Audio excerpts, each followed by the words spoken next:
Economists around the world are struggling to break free of the clutches of the financial crisis. But a 12-year-old Canadian knows what needs to be done. Victoria Grant took the internet by storm overnight after a video of her slamming Canada's banks for robbing the people went viral. What I have discovered is the banks and the government have colluded to financially enslave the people of Canada. When a bank gives you a mortgage, which literally means a death pledge or a loan, they don't actually give you money. They click a key on a computer and generate the fake money out of thin air. It has become painfully obvious, even for me, a 12-year-old Canadian, that we are being defrauded and robbed by the banking system and a complicit government. What will we do to stop this crime? Well, we've got internet sensation Victoria Grant and her mother, Marcia Grant, on the line from Canada right now. So, Victoria, I watched all of your speeches, quite long, so can you just very briefly tell us what's been bothering you about Canada's banking system?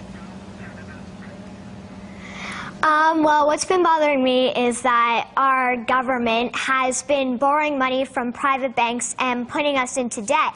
And they're not doing anything about this. So they're just standing by and watching the private banks make us pay compounded interest.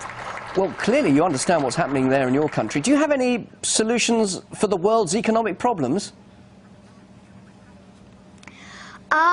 My solution is that we stop borrowing from private banks and we start borrowing from the Bank of Canada with little to no interest.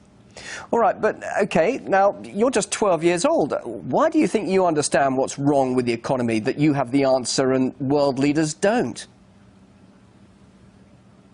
Well, I've been researching and watching documentaries and like reading books, and it's not that hard to understand once you start researching. And like world leaders, they probably know what's happening. It's just they're not doing anything about it. Why not, do you think? Why don't they care? I think they don't care because they're benefiting from what they're doing to us. All right, now I know your mum's sitting next to you, Marcia. How do you feel about your daughter becoming an internet sensation and now even talking to global news channels like RT? Well, it's been quite exciting. We never knew when this project started what would happen with this. We didn't actually dream that this would happen, but it's exciting. It's exciting that we're getting people talking and doing their own research. Whether they agree or disagree, they're at least listening and exploring. Well, Victoria, as I said a little earlier, I saw your presentation. It was very impressive. I suppose a lot of people ask you this question. Did you really come up with all these ideas yourself? Me and my dad have been watching documentaries, so I'd be taking notes, and then, you know, like we'd write it down, and then we put it into my speech.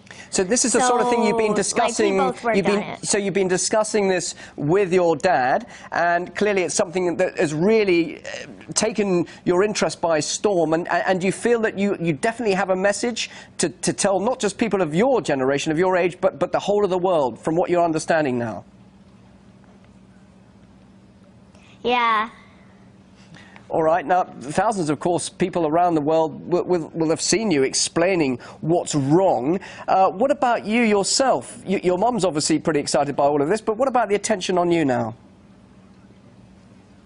It's been amazing. I like that so many people are watching it because they can get information on what's happening and they can try and tell other people about it. But some people of your age might say economics, finance, all boring, isn't it? Yeah, probably. But what do you say to them? That's actually important for our lives?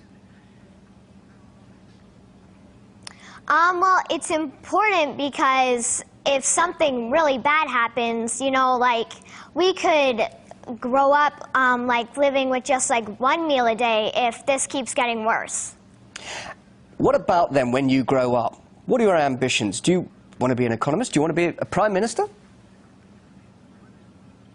Well, I want to be an interior designer, but I'm definitely going to keep studying monetary reform. So you're going to be interior designer, so you're creative as well as having a financial mind as well. Well, we wish you the best of luck in your career. Thank you very much indeed, Victoria Grant, and also Mother Marcia Grant, joining us live there in Canada. Thank you.